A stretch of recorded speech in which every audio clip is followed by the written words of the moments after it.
While Trish took notice from far, Lucy vacantly stared through her father as he sobbed uncontrollably. She only uttered one word, Erebus.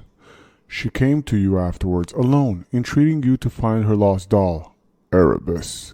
You did not know or care for Lucy before the abduction, but Trish took notice that she has changed since her return to father.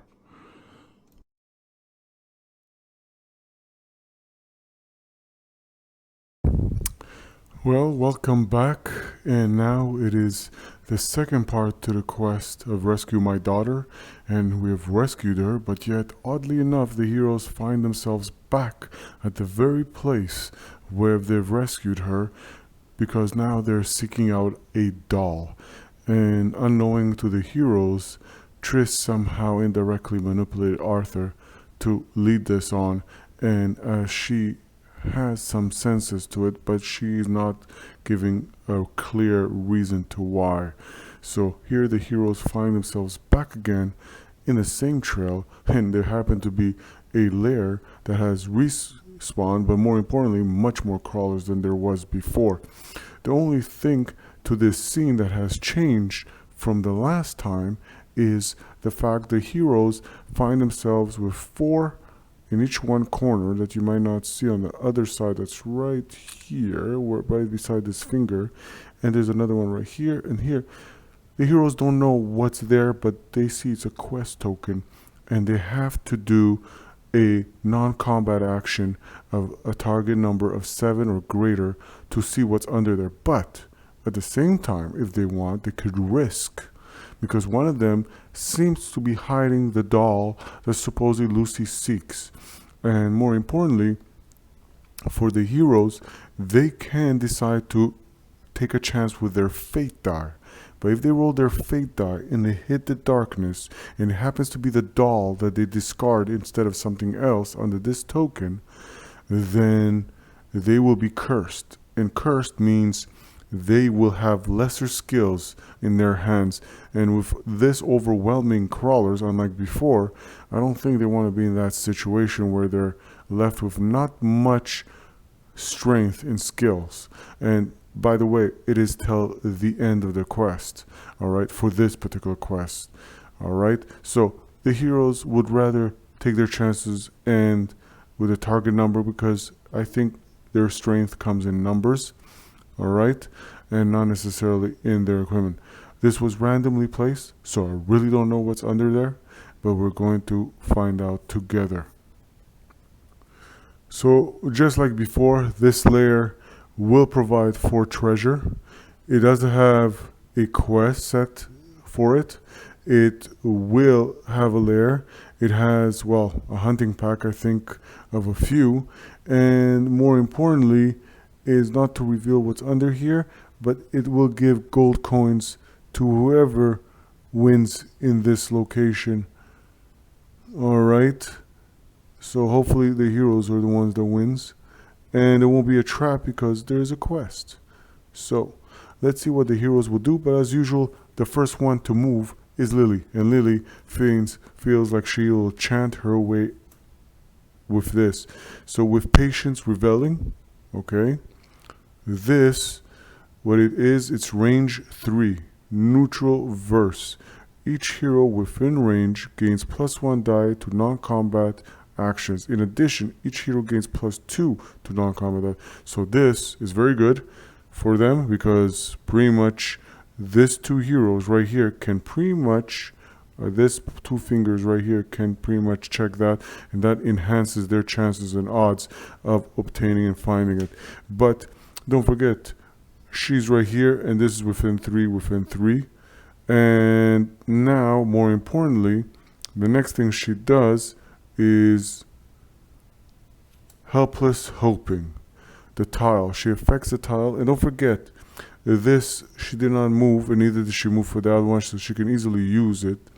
So each layer, and this one is an action unlike the reaction before, and it will cause the AP to go up by 1, but each layer within range spawns 2 less minions, which is always important, especially when there's a layer in presence. So the AP will go up to 1, and she will pretty much hold back right now for what she will do further. And for the rest of her musical verses, they're positive, and sadly so she cannot play anything. So let's see what the other heroes are going to do at this moment. Lance will keep it simple at this point, and what he will do, he will use this 3 ammos to prepare for himself. Aside from the ammo he already has by default 1, he will always have 1 at the ready thanks to the mysterious carry-all, so it seems to just have it there for him always in the ready. So assuming so, now he will prepare this and this 3 in the next round or hero cycle. He will have 4 on the ready, so that will pretty much put him at a stop of what he's going to do. Let's see what Trish can do, but before that I think Lance wants to do something daring, and as he did not move and he does not need to move, he will take his chance and try to see what's under here. So Lance will turn around, okay, and he will try to seek out what's here in this quest token. So don't forget, he will roll 1 because he's an amazing archer, okay, and there's no reason for a fate die in this case. And don't forget, he will roll an extra 1 thanks to Lily's with patience and reveling, and he has no skills that will allow him to currently have extra die. And what he will do is, before anything, he will look at his teammates and see if anyone can aid him before he decides to move forward and roll. Sadly, none of his allies can help him, so let's see what he gets. So he got a 1 and he got a 5, but don't forget, Lily's skill says something amazing right here. It says, in addition, each hero gains +2 to non-combat action dice rolls. So, as the target number is 7, this 5 is actually a 7.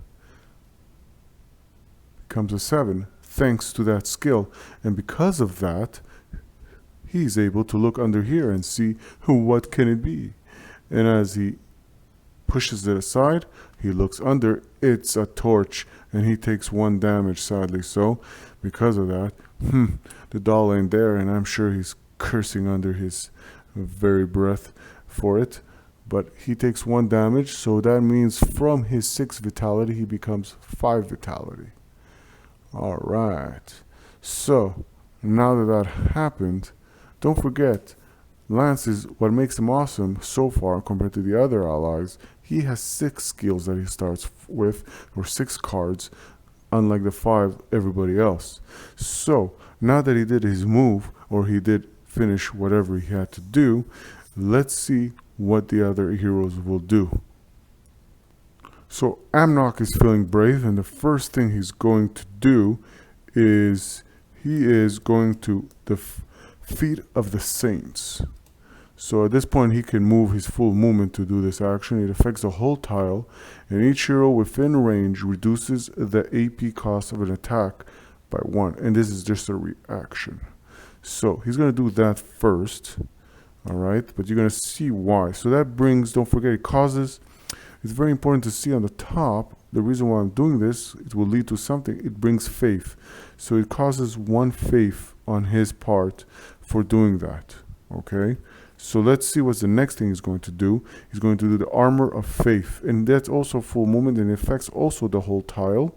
And what's amazing about it is each enemy within range has its attack target number increased by 1, by a number equal to your faith, sorry, not by 1. So that's also a reaction, okay? So right now, the faith right here, plus the other faith, and plus the Amnok is an acolyte, he has a faith by default.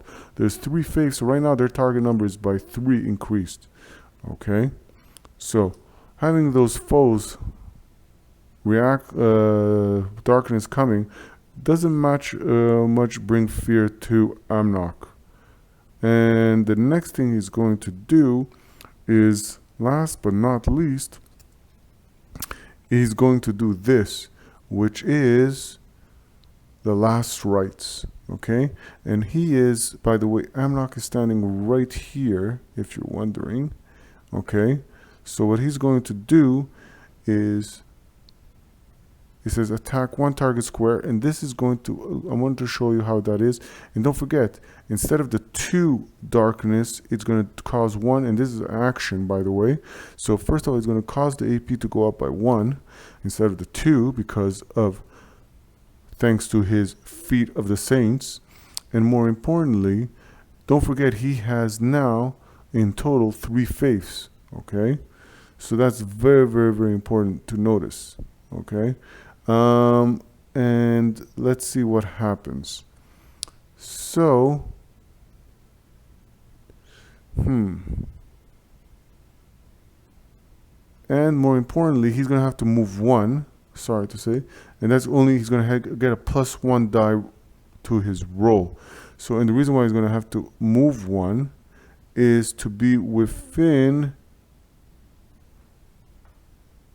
okay, within the target. Okay, and it says attack 1 target within range, and this attack also affects number of squares equal to your faith, counting clockwise in a cross player chooses position 1. So that's very, very important. So he's going to stand right here. Okay, okay, and what he's going to do is, because he has 3, right? And what he's going to do is he's going to launch it from here. He's going to affect here. Now, obviously, spot 1, you see target is center. And if it's center, well, this is the center. This is 1, 2, and 3. And he has 3 faiths. Then he obliterates this 3 right off the board. Okay, based on that, as you could see from here. All right. And he had 3 faiths, so he takes, because he did 3 damage, he will have a threat of 3, and he's going to be the most threatening, by the way. But he surely doesn't mind this, and that's his action. It's only action he can possibly do, but it's an amazing action that he was able to do. Now, also, he's trying to see if he can do anything else, and right now, I think he will leave it at that. Now let's see if anybody else can react to his action. The heroes react amazingly so far from what Lance did, even though he got burned, and more importantly, how Lily's praising and blessing all around, and Amnok's amazing feat. Now Trish says, at this point, she needs to do something pretty much very, very heroic, and what she will do is, in this case, she will try to do the blood of Gaia. All right, now again, this will cause the AP to go up by 1. Okay, and she can move her movement. Okay, and more importantly, what she's going to do is, instead of doing the movement so she can get the +1 die 10, she will blink to her location, but it will cause the AP to go up by 1. So, and that's not considered an attack action, so it will go up, so she cannot avoid that. But more importantly, she chooses 1 square within 3 squares, place your hero in that square. It's not considered a move, which is amazing, and that's very, very important. All right, so she will port from here 1 and 2 right here, and you will see why. And no, actually she'll port right here, and you'll see why she has done that. Okay, and she's going to be right beside Arthur, amazingly so. And what she's going to do now, she is going to unleash, okay, her only action, which will cause, as I said, it has increased already the AP by 1, and she will attack 1 target and all the targets behind it. And because she did not move, she will be able to roll an extra die 10. Okay, she did not move, she blinked, and amazing ability as it is. And because she did that, it's her only action. But before she does that, she wants to see if she can do anything else, and I think that's the best action. So the first thing is, she will get 1 die 10 because she's an amazing apprentice. And Trish also, more importantly, because that is a focus attack, she will get from her lucky cup an extra die. And then more importantly, because of the skill of Blood of Gaia, she did not move, she will get another one, and she will get her fate die. And let's see what's the result. Okay, so luckily it's a hit. And as you could see, but her fate die did not come through. So because she rolled this successful, it was a 0 by the way, not, all right.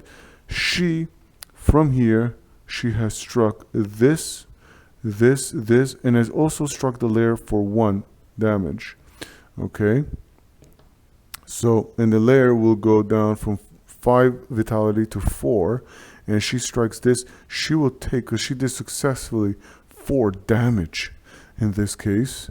All right, she did 4 damage, and because of that, her threat will go up to 4. She seems to be the most threatening, and usually spellcasters are, if they're done well. And by the way, she could have rolled an extra die 10, not that she needed it, because she's also has the mark of the apprentice. Her heirloom ring, or more should I say a necklace, okay? It's a ring slot, but its attack, she gets an attack +1 and pretty much a fate die, okay? So may convert 2 extra successes to 1 damage versus 1 target. But okay, but it wasn't needed, okay? Actually may convert 2 successes. Well, she didn't roll the extra die. I could use that effect for this too, because there is 2 successes to do 1 extra damage to the lair, but I will not do that because I'm going to say that she did not use her full potential in this case to the attack. So Trish is kind of but under her breath, but she did something amazing. But the heroes haven't really gotten that far in to do anything in a sense of this tokens, the quest tokens. But Arthur will move in, and from here he will do 1, 2.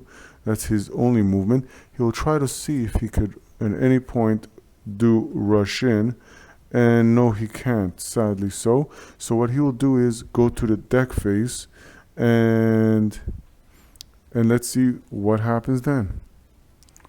Now that the heroes have done their deck phase and lowered their threat by how much they can, we're at the refresh. And the refresh, the darkness will rise to 3 to 4, from 3 to 4.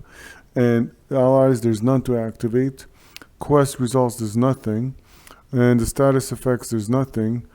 And more importantly, there's no traps to react, and there's no cleanup. So at this point, now, because there's enemies on the board, but there's no darkness that pretty much has gone to the point of the 6th threshold, the darkness does not come, so hence why we don't pick up a darkness card. Now that it's back to the hero cycle, let's see what Lily will do, as Lily feels more musical as she sees the heroes are pushing forward valiantly. So the first thing Lily will do is give the fleet of foot range of 1, not the greatest, but each hero within range gains 1 additional move. And that move is not considered a move, oddly enough. So she can only affect Lance and Trish, and Trish will take the risk, and she will just move here for some purpose, and Lance will just advance by 1 thanks to her. And she could take effect from it, and what she's going to do is she's just going to align herself right here. The next thing she's going to do is each minion within range must re-roll successful results once per roll. So she will just, and she can do this up to her full movement, affect that. So what she's going to do is stay here, because that affects 2, the range of 2, and that's so it was, as they say, the card. And the next thing, and the last thing, is pretty much foul creatures, and this is, she can do her full movement, which you know, and this will be considered a reaction instead of the action. Each minion within range cannot use their fate die. That's very, very important because the crawlers poison you, all right, and you want to avoid that. So that's what Lily will do, and praisefully so, she is able to do that. Now, the next thing she's going to do, which could cause the AEP to darkness to come and smother the heroes, she will back out of that because she doesn't want to bring forth the darkness and allow her allies to take action that they need to. Lance does a quick turn and look at the crawlers as they're creeping closer. He will prepare ammo. Alright? In every hero cycle, he has one always in the ready, and he seems to have one in the ready, more than one in the ready, because he is ready before 3, so he would have 4 in the ready right now, because he always has one by default, so that makes it 4. Now, more importantly, without further confusion, what he's going to do is he's going to unleash. He's going to move, but he doesn't need to move. He's going to unleash. He has 4 arrows right there. He's going to use Orion's Tears, which will bring, by the way, the darkness upon them. But before he does, he's going to do something amazing because the crawlers will not be able to react quick enough. And what he's going to do, he's going to release his 4 arrows and upon them. And let's see, he's going to release his 4, and that will at them right there like that. Take them out. And he's going to do 1 more damage to the lair. So it is now from 5, it's 4. From 4, it has 3 vitality. And more importantly, he will take, again, he will take 3 threats. For he is very, very threatening. Oh. Wow, I didn't even roll for it. I apologize for that. I'm so eager in the excitement that he will get 1 from his amazing stick and twine. Please don't laugh. And then, more importantly, because he's an amazing archer, and his fate die, alright, to lower any threat, but he would get, you know, in this case, you know, and by the way, it's a mistake. And I'll explain why. He just eliminated 2 foes, and he did 2 damage to that, so that will be 2 vitality that's left. But that's not to get too eager, because don't forget, and so this successfully manages to damage the crawlers, by the way, okay? And this successfully damages the lair. For the crawlers, you need 4 or greater, and for the lair, you need 3 or greater, and luckily so, this is the case. So, and he rolled this fate die, and sadly so, it's not his fate, so he will take that 4 threat. But by the way, when he did that and unleashed Orion's Tears, he has brought the darkness on his allies, but I don't think he cares much at this point, because that... Let's see, because pretty much the board is cleared for the heroes to do what they need to do. So the darkness has come, and with that, for this activation only, treat the threat penalty event as threat level 8, and nobody is threat level 8, thank goodness. Alright, and threat penalty, what is none, minions is none, and normal spawn, see minion card. So let's see the normal spawn. We see the minion card, and don't forget. All right, so let's see this, and okay, let's see. All right. Okay, so how it works is we look in the back, initial spawn, and then there's normal spawn. Normal spawns, all right, is pretty much 2 crawlers and 2 range crawlers. So pretty much 4 crawlers just appear, 2 range and 2 melee. So let's see. And this is a ranged And let's see, another ranged. Both ranged will be here. And the melee will go here. They're trying to...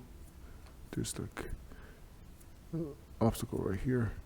And they're trying to pretty much kind of almost stay away from this side because they seem to feel threatened as they come out of the lair. They go, what? All right, that's their noise. All right, so now that happened, the AP is back at 0 and the lair is at 2. And I think now the hero cycle is not over yet because the heroes still can do things. And let's see who wants to pretty much react. Now we do know that Triss did not do anything, Lily did, and we do know that Lance has done everything.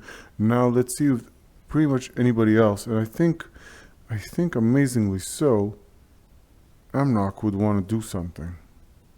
So the first thing Amnok will do is Intercision, range 5. He will increase the faith, bringing his faith to 2, and one hero within range gains +1 to non-combat actions and courage tests. And this can be an action or reaction. It's going to be obviously a reaction, and he could do this with aggressive movement. So he's going to choose Arthur, and Arthur will get it because I think Arthur will go for that. Okay, the next thing he's going to do, having now his faith at 2, he will try to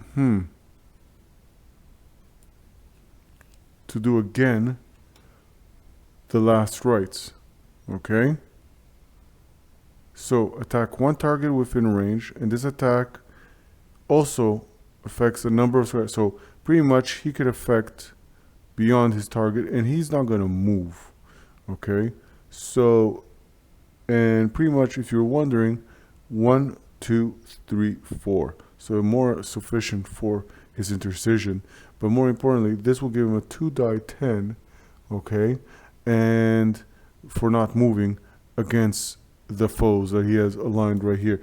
And by the way, he's already perfectly in position, and his target will be this one, okay, and he will choose this one as his foe, and pretty much this will be 1 and 2 and 3. Okay, no, actually he has only 2 faiths, so follow me on this one. So instead he's going to choose which direction. So you know what, this is going to be the target. This will become the target. Okay, and 1 space away, and the target has to be here. So this will be the target, but the direction he could choose. So I know it's confusing, so if you look here, the plus sign, he could choose if its faces this way, or that way. This will cause the AP to go up by 2, by the way. And he's going to choose the facing of it, that this is the target, this is 1, and this is 2. So he will obliterate this 3. So let's follow this through. As an acolyte, Amnok will get 1 of this and 1 of this. He will get 2 thanks to this. So let's see what happens. Don't forget, the crawler's target number is 4 or greater. And he has pretty much all 3 are sufficient well enough, and with his rolls, so he will successfully kill and slay this 3 crawlers. Okay, no, he did not do any damage, sadly so, to the lair. Okay, and the reason why he killed pretty much those 2 extra crawlers other than the target is because he has 2 faith. One by default because he's an acolyte, and the other one the intercision that gives him. And right now, at this point, he cannot do anything further, and he will not try to. Now he will look at his allies of what else they would want to do to further this. So Triss, seeing an opportunity, at this point decides the lair or the crawler. Turning around, and she just right here, what she's going to do, because she hasn't moved, but she has the opportunity right here, and this is 2 actions and this is action, so she can only do 1. So what she's going to do, because she can't destroy the lair at this point with this action, sadly, so what she's going to do, she's going to take care of this crawler, and she's going to roll this.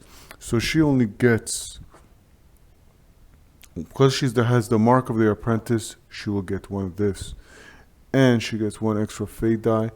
And because she is an apprentice, she gets an extra die and an extra fate die, and nothing more other than the fact that she also gets an extra one because this is considered an attack, arcane attack, so she's going to use her weapon. And at this point, this 6 was well sufficient. Wow, that was a close call. And she will flame him off the board. The heroes have managed to eliminate the crawlers again, and this has increased the AP by 1, by the way. And so she valiantly slays that last crawler. The lair still stands, sadly so. And let's see what Arthur will do. Arthur will decide to move 1 step forward, and then he will play this card as an action. It is the easy way. Don't forget he has already intercession, which gives him already a +1 die 10. Okay? And he has to sacrifice a movement, which he has only 1, by the way, to roll to do a non-combat action to see what is hiding right here, by the way. Like the quest token right here. I'm going to move the map just so you could see better. There you go. You see that quest token right beside. He can only have 1 chance to do it. Sadly so, because he has moved in. This will give him another 2 die 10, by the way. Related to non-combat actions in courage test, but he doesn't need a courage test. So he will roll. Let's follow this. He will roll because he's a great soldier, Arthur. And more importantly, he will get 2 because of the easy way. And then he will get 1 more because of Amnok's assistance. Alright, let's see what the end result. He needs a target number 7 or greater. Oh, well, he doesn't need. This one was rolled a 2 right under here. Sorry, got stuck right there. But this is pretty much a success and another success. As you can see, a 0 and a 9 in this roll. So, let's see what's under there. Oh boy, he takes, as you can see, it's a torch. Arthur will take damage from it. And Arthur starts with 8 vitality. He will have 7 currently because of that. So those are 2 quest tokens. So that means that it's only possible in these 2 locations right here that the doll is at. And once we obtain the doll, this quest is considered pretty much a success, but we will not let that lair standing because we don't like anything to be left hanging. Alright, so Arthur did that, and at this point I think the heroes will like to pretty much clear their current skill sets of deck of cards, and we're going to go to the deck cycle. So the first to go is Lily, and what she's going to do, she's going to take 1 step forward, and she's going to come right here, and what she's going to do, she's going to influence for 3 range, and she's non-combat action. Everybody gets an extra die and +2 to their roll. So that's something amazing on its own. So let's see what happens there. Now, the next thing that she's going to do is,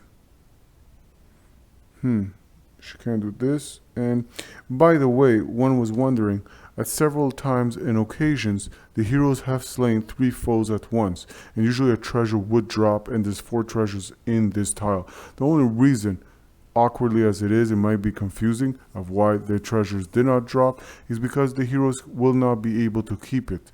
They do not have the sufficient titles to hold on to any treasure. Okay, and the only way you can get treasures is unless a previous hero quest allowed it, or more important, they have obtained titles from modules, and they have not done so.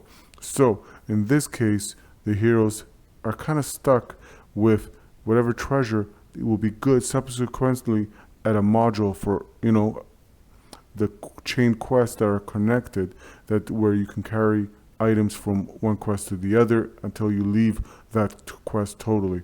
So you have to assume in this case the heroes are out here just to slay foes and mainly to do the objective of this quest, which is to find Lucy's doll. Alright, so now that Lily has done that, and I explained to why, possibly because it's confusing at this point, because even when they destroy this lair, a treasure is supposed to drop, by the way, but it will not, because again, the heroes cannot hold on to that treasure, so whatever item they do find has no merit or value. Now the next thing that's going to happen is Trish is going to take the next action, and let's see what she's going to do. she feels for whatever purpose to give the hero edge to Arthur. And that will just benefit him in case of any attack arises. And this is just a reaction, and she can do it at whatever movement that she feels. Now, the next one to move. So Amnok will try to handle the lair at this point, and let's see what happens. So he will first release the Blessings of the Dawn, and each hero within range gains a number of fate die to attack action equal to your faith. So that's a reaction, and it affects the whole tile. But just follow him through on his intentions here, on why he's doing this. So the next thing he's going to do is range of 4. A number of heroes equal to your faith within range gain +1 damage to their attack action, and it's a range of 4. That's Righteous Fury. But so far it has raised his faith to 3, because each one of those cards gave him faith. Now, more importantly, the last but not least, he's going to do this. That's his action, which will increase. By the way, Righteous Fury, by my mistake, did raise the darkness by 1, and the darkness is at 4 at this point. But more importantly, this card, Angelic Word, as Amnok would say, will damage do 2, and he's aiming range of 3. He will be able to reach the lair, and from his where he stands, okay. And you know what? He will even, which because he's able to, he will take that one step forward just to make sure that his angle is correctly perfect. But he will get die 10 based on the faith. And at this point, he has 3 faith. So let's see what he's going to do. So 1, because he's an amazing acolyte, and with his fate die, and then he's going to, well, pretty much use his holy relic, okay, and that is pretty much 1 other die 10, and then he's going to get 3 more because of his Angelic Word. And at this point, it's an utter obliteration. And in this case, also the AP will go up by 1, bring it to 5. And in this case, he overkills the lair, and the lair pretty much is...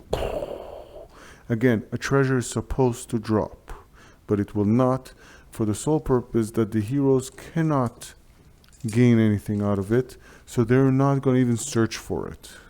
Okay, they destroyed the lair. By destroying the lair, now the heroes still have to verify for the quest tokens. Alright, so at this point, we're going to valiantly say the search party, well, the heroes themselves, will search, and they've successfully eliminated everything on this tile. And they will seek out and find out where is this. Well, what do you know? There's the doll of Lucy, and they will bring the doll to Lucy. Now, if these heroes have successfully, well, pretty much managed, you know, a hero may perform so pretty much, well, we eliminate the board, which kind of eliminates the very issue at hand. So if the doll token is on this card, and Amnok, please bring it to me. And he has, all right, at this point, add 1. Oh, this is very important. 1 blue. Okay, add 1 blue. Okay, so what this means is you add a blue token to the treasure loot. So, if you notice in the loot bag, there's only the silver and the bronze. And we're going to add this token, which is the swords. I don't know if you see that very well, but there you go. That's the swords. So, and the other coins in there, or treasure tokens, are the helmet. I don't know if you see that. Yeah, there you go. And the shield. So now we're going to add 1 more in 1 very special token, which is, if we ever able to grasp it, is going to be the blue token for blue loot. Ooh, rare items. We all love rare items, and I'm sure the heroes do. And at this point also, then each hero draws 1 token from the bag. But again, it has no purpose to do that. So we're going to stop there, and pretty much we have successfully added a blue token into the loot bag. I think it was a very good, successful mission, and I think Lucy will be very happy. So let's see what occurs. And Trish is eyeing the doll as Arthur plans to return it to Lucy. You really feel like this could be the turning point for Lucy. The second Lucy and the doll are reunited, she smiles as Trish takes notice to it again from afar. It isn't a pleasant smile. It is cold and dark, which makes even Arthur shudder while taking notice of it.